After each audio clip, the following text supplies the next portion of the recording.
Hey everyone, welcome back. Is the UBS Mobile Banking showing a connection error, crashing instantly, or refusing to load because of VPN running on your iPhone? Here is a 30 seconds fix from settings.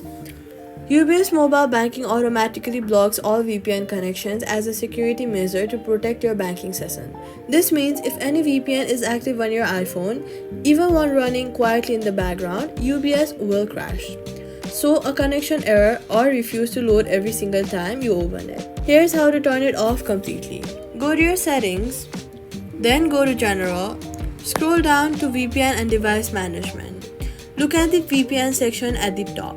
If any VPN shows as a green connected status or active indicator, tap on it and then tap disconnect or toggle it off.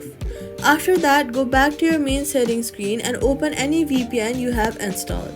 NordVPN, ExpressVPN, Surfshark, Proton VPN or similar any VPN apps that you have installed. Make sure that it is fully disconnected and not paused or on a timer. Once all VPNs are genuinely off, open UBS Mobile Banking and then it will connect normally. So, all you gotta do is go to Settings, go to General, VPN and Device Management, disconnect everything active, also fully turn off any VPN apps, UBS will connect and work, and that's it. Subscribe.